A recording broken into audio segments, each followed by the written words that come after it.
ये क्या कह रहा है, ये कौन सा अंग है, अवशेषी अंग है। कान के पिन्ना के कितने भाग होते हैं, 7 भाग। जल्दी नोट कर लो क्वेश्चन। कान के पिन्ना के कितने भाग होते हैं, कान के पिन्ना के कितने भाग होते हैं, 7 भाग होते हैं। तो इसमें हम देखेंगे ऊपर वाले को बोलेंगे हेलिक्स और नीचे वाले को बोलेंगे लेबुला। क्लियर। अब यहाँ पे देखेंगे एनाटॉमी ऑफ ईयर, यानी कान की अंदर की जो पूरी की पूरी संरचना है उसको आप देखेंगे। क्लियर है। देखिए कान के अंदर कान का पर्दा जिसको आप बोलते हैं ईयर ड्रम। हाँ जी, बस 7 भाग होते हैं कान के ईयर के, 7 भाग होते हैं, ये नोट करना था। क्लियर। अब हम आगे यहाँ पे देखेंगे कान का जो पर्दा है इसमें ये जो झिल्ली है जो ध्वनि तरंगों में कंपन उत्पन्न करती है। आप जरा ध्यान देंगे, ये जो ढोल बजाने वाला है, ये ढोल जब तक इसमें थाप नहीं लग रही तब तक कोई आवाज नहीं निकल रही, लेकिन जब ढोल वाला उस पर बजा रहा है डुगडुगी, तो ये क्या निकल रहा है, आवाज आ रही है। तो भाई आवाज कहीं से आ रही है, कंपन से आ रही है। और कंपन कहाँ हो रहा है, पर्दे के ऊपर। कहाँ हो रहा है भैया, कंपन कहाँ हो रहा है। अब मैं जो बोल रहा हूँ आपके कानों में जो आवाज जा रही है, तो मेरे यहाँ से जो कंपन निकल रहे हैं आपके पर्दे पे ड्रम बज रहे हैं। क्या बज रहे हैं, जैसे ढोल बजता है ऐसे कंपन उत्पन्न करता है। इसमें जो छेद हो जाने पर कंपन की क्रिया कम हो जाती है और सुनने की समस्या उत्पन्न हो जाती है। कई बार आपने सुना कि जिसमें तो कान का पर्दा फट गया, ऐसे बोला डॉक्टर ने कि कान के पर्दे में छेद है इसीलिए नहीं सुन रहा। यानी अगर ढोल है और ढोल में जो बजने वाला पार्ट है अगर वो फट जाए तो आवाज करेगा क्या ढोल, तो आवाज नहीं कर रहा है। आवाज क्यों नहीं कर रहा भैया, क्योंकि क्या नहीं हो रहा, कंपन नहीं हो रहा। कहानी समझ में आ गई। कंपन होगा तो आवाज सुनाई देगी। कान के मध्य भाग में 3 हड्डियां पाई जाती हैं, जल्दी नोट कर लो, ये इंपॉर्टेंट है कि कान के मध्य भाग में कितनी हड्डियां पाई जाती हैं, 3। कान के पिन्ना के कितने भाग है, 7। और कान के मध्य भाग में कितनी हड्डियां पाई जाती हैं, 3 हड्डियां पाई जाती हैं। नाम इनके लिख लीजिए, मैनिपस, इनकस और स्टेपस। मैनिपस, इनकस, स्टेपस। एक यहाँ रही और 2 ये रही यहाँ और तीसरी ये रही। क्योंकि ये 3 हड्डियां ही हैं जिनके ऊपर जो कंपन जाते हैं उसको ये किस में बदल देती है, सुर में बदल देती है, जिससे आप उन चीजों को सुन पाते हैं। डिटेल में जाके देखेंगे चित्र के अंदर। ये हो गया। तो क्वेश्चन पूछेगा कान में कितनी हड्डियां पाई जाती हैं, तो कान में 3 हड्डियां पाई जाती हैं। कौन कौन सी, मैनिपस, इनकस और स्टेप्स, या इसको स्टेपीज भी कहते हैं। अब जरा यहाँ से एक नया क्वेश्चन निकल के आएगा, हमारे शरीर की सबसे छोटी हड्डी कौन सी है, तो ये स्टेपीज है भाई। ये कान में 3 है, इनमें भी ये हमारे बॉडी की सबसे छोटी हड्डी कौन सी है, स्टेपीज है। नोट कर लो जल्दी ये क्वेश्चन, हमारे शरीर की सबसे छोटी हड्डी कौन सी है, स्टेपीज। और अगर पूछ लेगा हमारे शरीर की सबसे बड़ी हड्डी कौन सी है, तो फीमर है भाई, जांघ की हड्डी। क्लियर हो गया। तो यहाँ पे आपके एक्स्ट्रा 2 क्वेश्चंस आपने और तैयार कर लिए। आगे चलते हैं।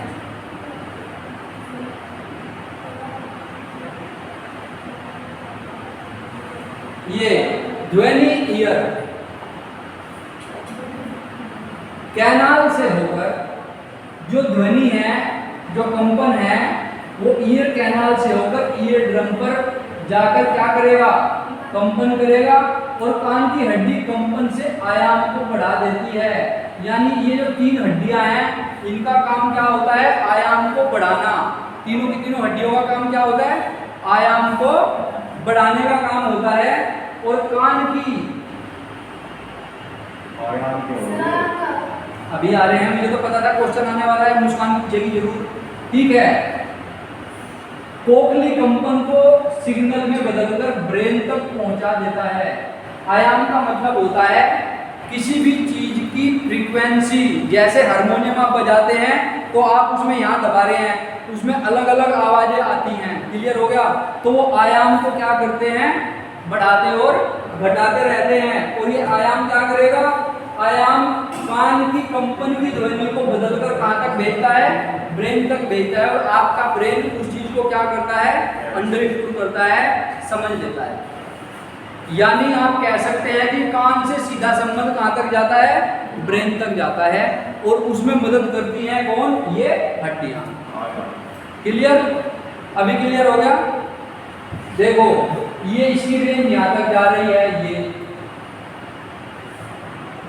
ये क्या बढ़ते जा रहे हैं, इसे आयाम बढ़ते जा रहे हैं, और अगर ये यहाँ ये कम होने शुरू हो जाए तो ये क्या होते जा रहे हैं, घटते जा रहे हैं, तो आयाम घटते जा रहे हैं। तो आयाम को बढ़ाने और घटाने का काम समझ आ गया, क्लियर हो गया। आगे चलते हैं, चलिए ये क्या कह रहा है, ear canal, eardrum, ossicle, cochlea, तरल पदार्थ और ब्रेन, यहां तक ये पहुंचेगा। ये आयाम, ये ध्वनि, ये पूरा डायग्राम दिया हुआ है। कान से एक नस आकर गले में मिलती है। जब हमें कहीं अचानक पटाखा फूटने की आवाज सुनाई देती है या गुब्बारा फूटने की आवाज सुनाई देती है, तो हम अपने मुंह को खोल लेते हैं ताकि कान में वायु के दबाव को संतुलित किया जा सके। आपने देखा होगा जब भी कहीं कोई आवाज धमाका होगा तो कान में आवाज आएगी, मुंह खुल जाता है। प्रैक्टिकल करके देखना, क्लियर हो गया। आगे चले, ये क्यों होता है ऐसा, ताकि वायु के दबाव का क्या बनाया जा सके, संतुलित बना के रखा जा सके। क्लियर हो गया, क्योंकि जब एकदम धड़ाके से ज्यादा आवाज आ रही है तो वो फिर अंदर ना रुक के बाहर चली जाए। दूसरा, कई बार बहुत तेज आवाज अगर आती है तो कान में बहुत देर तक क्या बजती है, सीटी सी बज रही है। समझ आ गया। ये देखो कहाँ गए, NOSE, नोज, नोज माने नाक। क्लियर है। तो अब हम नाक के बारे में बात करने वाले हैं। तो नाक का जो मेन काम होता है, आपको पता है कि ये सूंघने का काम करता है, गंध के बारे में आपको बताता है, अच्छी या बुरी जो भी होगा तो आपको ये सूंघने के बारे में बताएगा। दूसरा, श्वसन में सहायक है। तो यहाँ आपके लिए ज्यादा इंपॉर्टेंट क्या हो जाता है, श्वसन वाला पार्ट। क्योंकि सूंघने का कारोबार तो आपको सबको पता ही है कि कोई आपसे पूछेगा कि नाक कौन सा काम करता है, सूंघने का काम करता है। लेकिन ये क्या कह रहा है कि ये श्वसन में सहायक है, और नाक में ओल्फैक्टरी लोब नर्व करोड़ों की संख्या में पाई जाती हैं। कितनी संख्या में, करोड़ों की संख्या में पाई जाती हैं, जो गंध को जो आपने वहां महसूस किया उसको मस्तिष्क के कार्पोरा तक पहुंचाने का काम करती है। देखो नया वर्ड आपके सामने आया है, वो वर्ड का नाम क्या है, कार्पोरा। यानी ब्रेन के कार्पोरा तक पहुंचाएगा तो क्या कहेगा, यहाँ तो बहुत बुरी स्मेल है या इसमें तो बहुत अच्छी खुशबू आ रही है। तो ये ब्रेन का कौन सा हिस्सा बताता है गंध और इसको स्मेल को। नया क्वेश्चन आपके सामने आया, कौन बताता है भाई, कार्पोरा बताता है। और कार्पोरा के अंदर ये चीजों को भेजने का काम कौन करता है, आपका नाक करता है। क्यों, जहां बहुत ज्यादा बदबू है तो आपने अगर नाक बंद कर ली तो वहां आपको उसका आभास नहीं होता है। क्लियर हो गया। तभी आपने देखा होगा जो लोग गाड़ी के अंदर बैठे होते हैं, शीशे बंद है, गंद वाले स्थान से निकल जाते हैं तो उन्हें पता नहीं चलता, और बाइक वाले को पता चलता है। रीजन क्या है कि वो डायरेक्ट एयर के कांटेक्ट में है, और गाड़ी वाला अंदर गाड़ी के अंदर बैठा है, शीशे बंद है एसी में, तो बाहर वाली उसको गंद का पता नहीं चलता है। क्लियर हो गया। तो नाक के बारे में इतना ही। और अब हम आते हैं त्वचा के ऊपर। सबसे पहले क्वेश्चन आपके ऊपर पूछ लेगा कि शरीर का सबसे बड़ा अंग कौन सा है। शरीर का सबसे बड़ा अंग स्किन होता है, और इसका आंतरिक भाग संयोजी ऊतक का बना होता है। तो ये क्वेश्चन जो है शरीर का सबसे बड़ा भाग है, ये हल्का क्वेश्चन हो गया। और अगर टिपिकल क्वेश्चन के रूप में पूछेगा तो क्वेश्चन कहाँ से उठाएगा, यहाँ से उठाएगा कि त्वचा का आंतरिक भाग कौन से ऊतक का बना होता है, संयोजी ऊतक का। अब यहीं से जुड़ा हुआ क्वेश्चन पूछ लेंगे, ब्लड कैसा ऊतक है, ब्लड, ब्लड आप लोग पढ़ चुके, बोलो कौन सा संयोजी, संयोजी में भी कौन सा? तरल संयोजी ऊतक है। ब्लड कौन सा है भैया? तरल संयोजी ऊतक है। क्लियर हो गया? कनेक्टिव टिश्यू, इसका जीवन काल 28 दिन या 4 सप्ताह होता है। अगर आपको इस बात में कभी आपने ध्यान दिया है तो आप जो बोलते हैं आपकी त्वचा जब आप रगड़ते हैं तो उतरती है, तो 28 दिन के बाद नई स्किन आ जाती है। 28 दिन के बाद कौन आ जाती है? नई स्किन। और ऊपर जो पुरानी डेड स्किन होती है वो धीरे धीरे क्या हो जाती है? रिमूव हो जाती है। तो ये कह रहा है स्किन का कार्यकाल, इसका संयोजी ऊतक जो बनाते हैं यहाँ पे, इनका जो जीवन काल है वो कितना है? 28 दिन का है, 4 सप्ताह का होता है। और इसकी मोटाई क्या है? 0.5 से लेके 2 mm तक त्वचा। चूंकि 2 mm के नीचे जाएंगे तो मांस निकल के आ जाएगा। 2 mm के नीचे अगर घाव होता है तो बोलेंगे भैया इतनी चोट लगी, नीचे से क्या दिख गया? मांस निकल गया। क्योंकि 2 mm तक तो ये झेल लेगा, 2 mm तक तो झेल लेगा। क्लियर हो गया? चलिए आगे देखते हैं। त्वचा का अध्ययन डर्मेटोलॉजी कहलाता है। नोट कर लीजिए जल्दी से। त्वचा का अध्ययन, त्वचा का अध्ययन डर्मेटोलॉजी कहलाता है। और इसकी 7 परत होती हैं। क्या आपको पता था कि आपकी त्वचा की कितनी लेयर हैं? 7 लेयर होती हैं। 7 त्वचा की 7 लेयर होती हैं। जब कहीं रगड़ा लगता है तो आप देखते हैं पहले निकलती है, फिर सफेद सफेद सी निकलती है, कई बार लाल सी निकल जाती है। तो 7 परत होती हैं त्वचा के अंदर, 7 लेयर होती हैं। एपिडर्मिस, अधिचर्म, यह त्वचा की बाहरी परत होती है। एपिडर्मिस कौन सी परत होती है? बाहरी परत होती है। एपिडर्मिस कौन सी परत है? बाहरी परत होती है। इसकी संख्या कितनी है? 5। और इसमें ब्लड नहीं पाया जाता। जो पहली पांच होती हैं इनमें क्या नहीं पाया जाता? ब्लड नहीं पाया जाता है। पहली 5 में ब्लड नहीं होता, तो इसमें क्या? मेलानिन पाया जाता है। कौन पाया जाता है? मेलानिन। मेलानिन के बारे में कोई कुछ बताएगा? मेलानिन के बारे में कोई कुछ याद बचा है? बताया था आपको?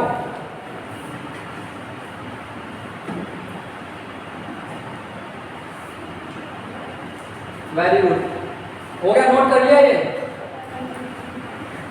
चलिए,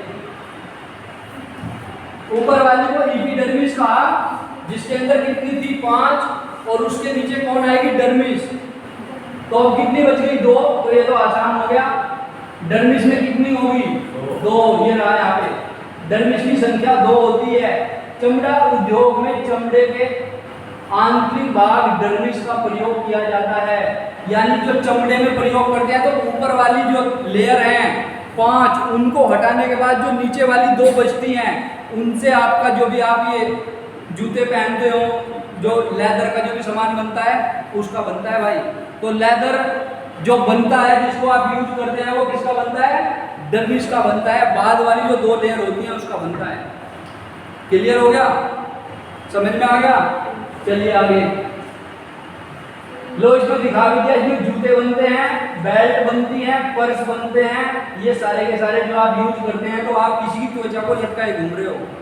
अब जूते पहनते तो किसी और की त्वचा पहने घूम रहे हो, बेल्ट बांध रहे हो तो किसी और की त्वचा लपेटे घूम रहे हो तुम। इसलिए deny to like this leather things. अगर पर्स डाल के बहुत खुश होकर बाजार में जा रही है गरिमा, तो समझ ले किसी की खाल लटकाए घूम रही, इसे कपड़े का ही लेके घूम लेती, वो भी ठीक था। आगे ध्यान रखना। तो भाई जिनको अभाव है नॉलेज का, वो लोग आपने देखा है ना, जो ज़्यादातर साइंटिस्ट लोग होते हैं, डॉक्टर ज़्यादा पढ़े लोग होते हैं, तो आपने देखो सिंपल होते हैं। सिंपल कपड़े, सिंपल बिल्कुल हल्के, पैर भी ऐसे बिल्कुल या तो लकड़ी की खड़ाऊ या बिल्कुल ऐसे कोई। क्यों भाई इतने साजो सामान में नहीं रहते, बैट वैट जूते वूते लगा के। जो जितना कम नॉलेज वाला होगा उतना ही ज़्यादा दूसरे की लेदर लपेटे घूमेगा, दूसरे की त्वचा, बैग भी टांग रहे हैं, बेल्ट भी लगा रहे हैं, जूते भी पहन रहे हैं पूरा। तो इसका मतलब भाई किसी पशु की त्वचा को लटकाए घूम रहे हो आप और खुश हो रहे हैं। तो ले जी हम एकदम स्टैंडर्ड में हैं। और जो सिंपल जो नॉलेज वाला आदमी है वो हमेशा आपको कैसे दिखेगा? ज़्यादा से ज़्यादा चप्पल में और हल्के फुल्के कपड़ों में, बस नॉर्मल आपको नजर आएगा। जब भी आपने कई बार देखा मंदिर के अंदर, कई बार जो पुजारी है वो आप जूते पहन के नहीं आओगे, बेल्ट लगा के नहीं आओगे, पूजा में बेल्ट लगा के नहीं बैठोगे, मना करता है कि नहीं करता है? तो पुजारी मना कर रहा है कि भाई आप बेल्ट लगा के नहीं बैठोगे, क्योंकि किसी की त्वचा लपेट के आप बैठ रहे हो, इट्स नॉट एथिकल। आगे बढ़ जाते हैं। तेलीय पदार्थ ग्रंथियां, ग्लैंड के ऊपर आ जा रहे हैं हम। यह ग्रंथियां तेलीय पदार्थ सीबम का निर्माण करती है, जो त्वचा का चिकना बनाने का काम करता है। तो आप यहाँ पे नोट क्या करेंगे, क्वेश्चन क्या बनेगा, क्वेश्चन कौन बनाएगा, जल्दी बताओ, जल्दी बताओ भाई। सीबम का निर्माण कौन सी ग्रंथि में होता है, तेलीय पदार्थ ग्रंथि, जल्दी नोट कर लो। सीबम, सीबम, सीबम का निर्माण कहाँ होता है। और दूसरा क्वेश्चन यहां से क्या बनेगा, दूसरा क्वेश्चन यहां से बनेगा, सीबम का कार्य क्या है, त्वचा को चिकना बना के रखना। यानी अगर किसी की त्वचा ज्यादा चिकनी है तो इसका मतलब कौन ज्यादा है, सीबम लेवल इज हाई। और अगर किसी की त्वचा खुरदरी है इसका मतलब सीबम लेवल इज लो। अब तो समझ में आ रहा है, ठीक है ना, क्लियर। आहा चिकना चिकना चिकना, क्या हंसता रहता है, रोई मुस्कुराता रहता है हर टाइम। तो भैया आज के बाद में चिकना चिकना नहीं, आहा सीबम सीबम सीबम सीबम समझ जाना इसको, क्योंकि सीबम का काम क्या है, त्वचा को चिकना रखने का। सीबम ही सूर्य के प्रकाश में विटामिन डी, देखो कितना इंपॉर्टेंट समझ में आएगी बात, विटामिन डी का संश्लेषण निर्माण करता है।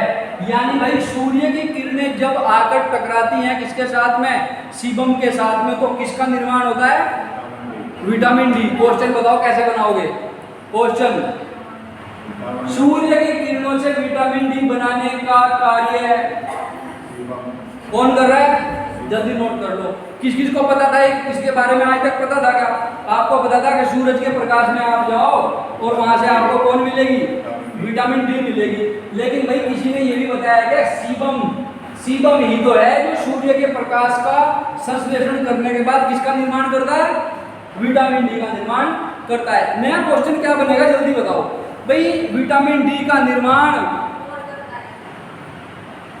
विटामिन डी का निर्माण सूर्य के प्रकाश में शरीर के किस अंग पर होता है, किस अंग पर होता है, त्वचा पर होता है भाई, त्वचा पर होगा, त्वचा पर। क्लियर हो गया, ये समझ में आ गया। विटामिन डी का संश्लेषण या निर्माण, विटामिन डी का निर्माण सीबम ही है जो सूर्य के प्रकाश से विटामिन डी का निर्माण करता है। क्लियर हो गया, समझ में आ गया। आगे चलते हैं, श्वेत ग्रंथि, श्वेत ग्लैंड। श्वेत का अर्थ होता है, एक तो होता है सफेद, आप समझते हैं, लेकिन ये श्वेत ग्लैंड का मतलब है पसीना।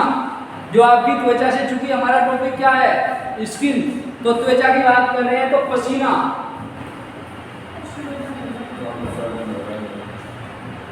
जो पानी से नहाएगा वो लिबास बदलेगा, जो पसीने से नहाएगा वो इतिहास बदलेगा। पुराना डायलॉग हो गया है, आपको कुछ नया बनाने की जरूरत है, ठीक है। रामजादे में तेरा खून पी जाऊंगा या मैं तेरा पसीना भी पी जाऊंगा, ऐसे नहीं, कुछ भी। चलिए, इस ग्रंथि को पसीने का उत्सर्जन करने का काम है। तो अब क्वेश्चन क्या बनेगा, पसीने का उत्सर्जन कौन सी ग्रंथि के द्वारा होता है, नोट करो जल्दी क्वेश्चन। पसीने का उत्सर्जन कौन सी ग्रंथि के द्वारा होता है, श्वेत ग्लैंड के द्वारा होता है। अब उसके बाद हम देखेंगे बाल, नाखून, सींग, जानवरों के खुर कैरेटिना नामक प्रोटीन से बने होते हैं। कौन से प्रोटीन के बने होते हैं, कैरेटिना प्रोटीन के बने हुए होते हैं। तो अगर आपसे क्वेश्चन पूछ लिया कि जो नाखून और बालों में इनका जो निर्माण करने के लिए उत्तरदायी प्रोटीन है उसका नाम बताइए, तो नोट करिए जल्दी। अब ये क्या कह रही है, कह रही मैं अपने बालों को कैरोटीन करा के आई जी। सर कैरेटीन है, वो कैरोटीन में तो चेंज हो जाएगा ना, तो नंबर इतना है। तो ये कैरेटीन भी तो लिखा हुआ है, आप कैरोटीन बोल रहे हैं, कैरेटीन का है, कैरेटीन, कैरेटीन नामक प्रोटीन। तो ये उससे जो आपका जो हेयर है वो क्या हो जाते हैं, ज्यादा तंदुरुस्त नजर आने लगते हैं। क्लियर हो गया, आगे देख लेंगे। त्वचा में मेलानिन पाया जाता है जो त्वचा तथा बालों को काला कर देता है, और यह मेलानिन पराबैंगनी किरणों से शरीर की रक्षा करता है। पराबैंगनी किरणों से क्या करेगा? शरीर की रक्षा करता है। और इसी के साथ आपका त्वचा का टॉपिक भी कंप्लीट हुआ। एक क्वेश्चन, गाय के दूध में क्या पाया जाता है? गाय के दूध में। गाय के दूध में, गाय के दूध में तो बहुत कुछ पाया जाता है। आप क्या पूछना चाहते हो? लेकिन इसमें कैरोटीन है, कैरोटीन है, एक कैरोटीन हो गया, दोनों का डिफरेंस कितना पाया जा रहा है? वो गाय के दूध में पाया जा रहा है। वो पोषक पदार्थ है, ये निर्माण करने वाला प्रोटीन है। हाँ, किसी को भूल नहीं पाया था, बार बार। तो वो गाय के दूध में पाया जा रहा है। तो इसमें अंदर रिएक्शन वो तो बॉडी में लगा रहा है जो मॉडल अभी हमने, मैंने क्या बोला? आपने सुना? मैंने कहा वो पोषक है, पोषक, पोषक तत्व। ठीक है, सुन लिया करो पहले जो मैं बोल रहा हूँ। जीभ, जीभ के बारे में हम लोग यहाँ पे देखेंगे तो सबसे पहले हम देखेंगे कि जीभ का जो मुख्य कार्य होता है वो स्वाद के लिए है। ठीक है, और जीभ का जो मध्य भाग है वो स्वाद का पता नहीं बताता, क्योंकि जो स्वाद इंद्रियां होती हैं वो जीभ के साइड में पाई जाती हैं। क्लियर हो गया? ये यहाँ पे देखेंगे, ये यहाँ पे नमकीन हिस्से को बताता है, ये एसिड को बताता है इतना हिस्सा, ये स्वीट मीठे को बताता है, और ये क्या बता रहा है? ये साल्टी, ये फिर एसिड को बता रहा है, और ये बिटर कड़वे को बता रहा है, कड़वा और खट्टा। तो ये सारे पॉइंट्स हैं टंग, जीभ के ऊपर, जो आपको टेस्ट को बताते हैं। दूसरा, जीभ का अग्रभाग मीठे को बताता है, ये भी हमने देख लिया। जीभ का अग्रपार्श्व नमकीन साल्टी भाग को बताता है, और जीभ का पश्च भाग खट्टे को बताता है। जीभ का पश्च भाग कड़वे और तीखी चीजों को भी यही बताता है। स्वाद बताने का कारण जो है टेस्ट बड, इसके ऊपर जो पाई जाती हैं जीभ के ऊपर, उनका काम है, वो आपको बताती हैं। और यह आगे छोटा होता है और पीछे मोटा होता है। जीभ आगे छोटी होगी, पीछे मोटी होती चली जाएगी। क्लियर है? चलिए